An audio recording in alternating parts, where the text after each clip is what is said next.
जय मसीह दोस्तों, कैसे आप सब लोग। स्वागत है आपको मेरे इस YouTube चैनल पे। आज हम वचन के द्वारा गालील के झील और मृत सागर के बारे में सीखेंगे।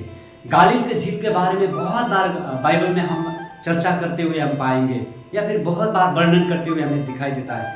आखिर क्यों गालील के झील के बारे में इतने सारे बयान, इतने सारे वर्णन किया गया है। प्यारे दोस्तों, आइए देखते हैं बाइबल के द्वारा।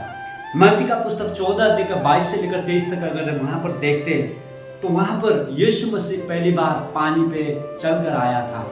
प्यारे दोस्तों, पूरी संसार में, पूरी दुनिया में, पूरी पृथ्वी पे, पूरी धरती पे पहली बार कोई एक व्यक्ति पानी पर चलकर पैदल आया था। ये घटना कहाँ पर हुआ था? गालील के समुद्र, गालील के झील पे हुआ था।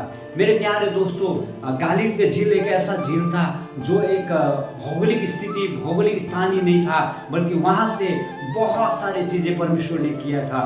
बाइबल में गालील झील के बारे में बहुत बार इसलिए वर्णन किया गया है क्योंकि परमेश्वर का सेवक का मुख्य केंद्र स्थल ही गालील का झील रहा है। प्यारे दोस्तों, पहला नंबर मत्ती 14 अध्याय का 22 से लेकर 23 तक पानी पर पैदल चल के परमेश्वर ने पहली बार गालील झील पे ही उन्होंने चमत्कार किया था। दूसरा, आंधी को शांत किया था। मरकुस 4 अध्याय का 45 से 41 अध्याय तक जब हम देखते हैं, वहां पर परमेश्वर ने आंधी को शांत किया था। वो आंधी भी गालील झील में ही किया था। 5 रोटी और 2 मछली से 5000 को खिलाया था। यूहन्ना 6 अध्याय से 1 से लेकर 14 तक। ये घटना भी गालील समुद्र के नजदीक में ही किया गया था। प्रेरितों को जब बुलाया था परमेश्वर ने, तो सब प्रेरित जैसे कि पतरस, याकूब, यूहन्ना, ये सारे के सारे गालील झील के आसपास में मछली पकड़ रहे थे और परमेश्वर ने पहली बार अपने चेलों को भी गालील झील से ही बुलाया था। प्यारे दोस्तों, इतना ही नहीं, जब पुनरुत्थान के समय आया, परमेश्वर जब मरने के बाद फिर पुनरुत्थित हुए, उसके बाद अपने चेलों के साथ पहली बार यूहन्ना 21 अध्याय में अगर हम देखेंगे तो चेलों के साथ पहली बार पुनरुत्थान के बाद मिलने के लिए परमेश्वर गालील के झील के सामने में ही आया था। कुल मिलाकर अगर हम देखेंगे प्यारे दोस्तों, गालील का झील नया नियम में यीशु का शिक्षा देने का केंद्र, चमत्कार करने का केंद्र और चेला को प्रशिक्षण देने का प्रमुख स्थल था। प्यारे दोस्तों, इतना ही, ये केवल भौगोलिक स्थान ही नहीं था बल्कि आशा, विश्वास और सेवकाई का प्रतीक भी था। प्यारे दोस्तों, इसीलिए गालील के झील के बारे में बहुत बार परमेश्वर ने वर्णन अपने वचन में किया है। प्यारे दोस्तों, गालील के झील के बारे में मैं आपको विशेष चीजें बताने जा रहा हूं। प्यारे दोस्तों, वो ये कि गालील के झील जहां से पानी लेता है वो उत्तर पूर्वी इलाके से लेता है। प्यारे दोस्तों, और गालील के झील जहां है उसके ठीक नीचे यरदन नदी पड़ता है और यरदन नदी के नीचे मृत सागर यानी कि डेड सी पड़ता है। कुल मिलाकर अगर हम देखेंगे, गालील का झील मृत सागर और यरदन नदी और दोनों के सबसे ऊपर रहता है। प्यारे दोस्तों, ऊपर में पड़ता है। गालील झील से बहकर पानी यरदन नदी पे आता है, यरदन नदी से बहकर पानी मृत सागर पे जाता है। प्यारे दोस्तों, गालील झील उत्तर पूर्वी ओर से पानी को रिसीव करता है। रिसीव करने के बाद आउटफ्लो होकर वो यरदन नदी को देता है और यरदन नदी आउटफ्लो होकर यरदन नदी से पानी बहकर मृत सागर यानी कि डेड सी पे जाते हैं। प्यारे दोस्तों, गालील के झील पहले रिसीव करता है, उसके बाद दूसरों को पानी देता है। और जहां पर वो पानी देता है, प्यारे दोस्तों, जिस नदी के बारे में हम बात कर रहे थे वो यरदन नदी है।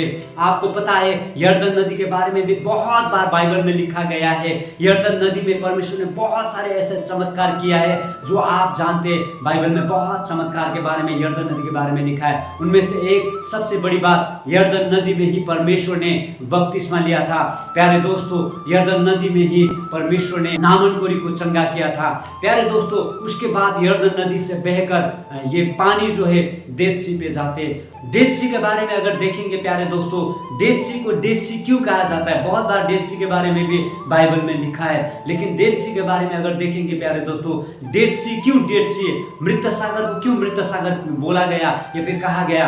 प्यारे दोस्तों, एक्चुअली डेड सी जो है जर्डन नदी से पानी रिसीव तो करता है, लेकिन वो आउटफ्लो नहीं होता है, यानी कि वो बहाता नहीं है, वो जम कर रहता है। डेड सी इसलिए डेड सी है क्योंकि वो यरदन नदी से पानी तो लेता है लेकिन आउटफ्लो नहीं होता है, यानी कि दूसरों को नहीं देता है। प्यारे दोस्तों, वो डेड सी यरदन नदी से पानी लेता है, पानी लेने के बाद वो जम जाता है। मृत सागर इसलिए मृत है, मृत सागर है। डेड सी इसलिए डेड सी है क्योंकि उसमें जीवन नहीं रहता है, क्योंकि जमने के बाद बहुत ही मोटी परत उसमें नमक जम जाता है, इसके कारण उसमें जीवन नहीं रहता है। और दूसरी बात, वो कभी भी आउटफ्लो नहीं होता, दूसरों को पानी नहीं देता, इसीलिए वो मृत सागर है।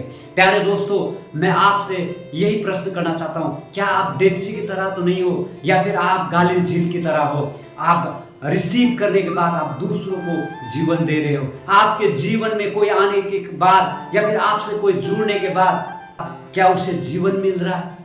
आपके आशीष के द्वारा आपको आशीष मिलने के बाद क्या दूसरे आशीषित हो रहा है? या फिर आप जितने आपने मिला है या फिर आपको जितना मिला है आप उसी में जमकर रह गए हो?